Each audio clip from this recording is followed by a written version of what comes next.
started a trend which completely changed attitudes to Byker. Because if you lived here 15 years ago, you either kept quiet about it or pretended to live in Heaton. Byker had caught on. Steep streets of back-to-backs with no bath or hot water can be very attractive if you don't have to live in them. And they're even better if you know that nobody else will be living in them in 10 years' time either. So the planners, artists, community workers and television crews moved in, some say putting unnecessary pressure on the people who lived there. And as the Byker wall hit the Sunday colour supplements, so the council set up the Byker Community Development Project with the aim of teaching people to deal with local bureaucracy. Cynics might think that they were 10 years too late. The lessons learned in Byker will be of great value to organisers of other inner-city projects, but they're really past history here, where a third of the community, as well as just about every building, was swept away with just the promise of a bright future and an inside loo. Part of the scheme has involved the Arts Council funding community artists to work with local people. Madge and Peter Thompson teach pottery, drama and filmmaking, mainly to the tenants' associations and in schools. Keith Oglesby is the headmaster of Raby Street School, where a lot of the effort takes place. I think the kids gain a lot from working with the community artists. It's interesting to watch them working with teachers and with the artists. The artists are Sally and Peter. The teachers are Miss Wilson and Mrs. Baker. There's a subtle difference in the kids' mind.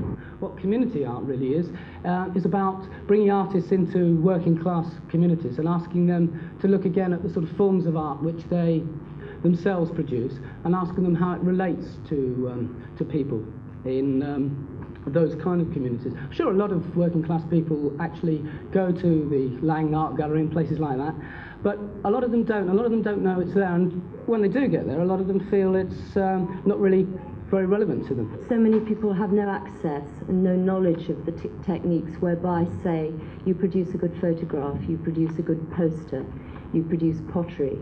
I feel very strongly that our role is to use our own specific skills as artists in terms of setting up practical workshop situations for people whereby they can experience the actual technical involvement in these things. Okay, throw some along there. Good luck. I'll bring another one over.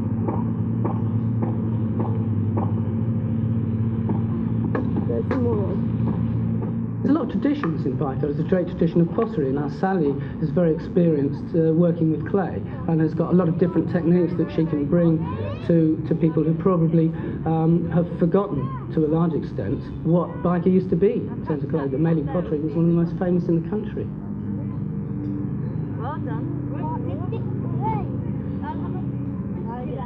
Good. Pop it down there. Got it? Yes, good girl. Pull it out with your tongue. Right, now into the water. Now stand back with it sizzles. Right?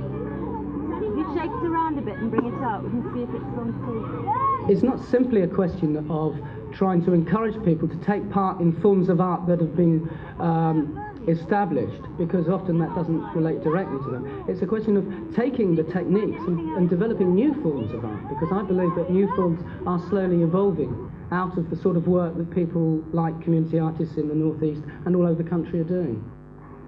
But Peter Thompson hasn't lost sight of the old art forms either, and his drama class is learning about what Byker was and might be by acting out the knocking down and rebuilding of it. Family upstairs and family downstairs. Share back your with one tap, I want us closet. Let it spray! But the real drama is going on with the professionals up the road. The Brothers, a cooperative theatre group, moved in to become part of Byker at its time of greatest change. Their hope is that they can become a focal point for a community on which the new Byker can be built. This was the old Imperial Cinema, and the Brothers were offered it as a base by the City Council. They were going to rebuild it and put on shows aimed at the local community rather than the serious theatre audience. There's only one snag. A motorway's going right through the middle of it. At the moment we've nowhere to hold a space for kids to come in to do a workshop or to carry on any sort of work after, say, a performance. And if we had a base in the community, or just a base that people can actually come into, we can hold workshops there and carry on, and as well as just doing shows, because that isn't just all our work, it isn't just shows, it's for cartography we're hoping to set up and things like this.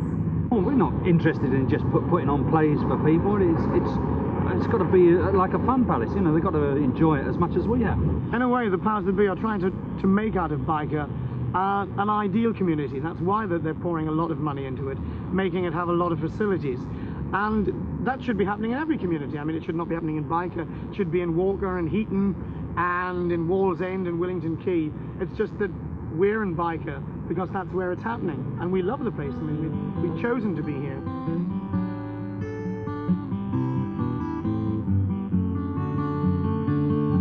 We used to run up and down the lane, from top to bottom, and then back again. But now those back lanes, they are no more. You can't play football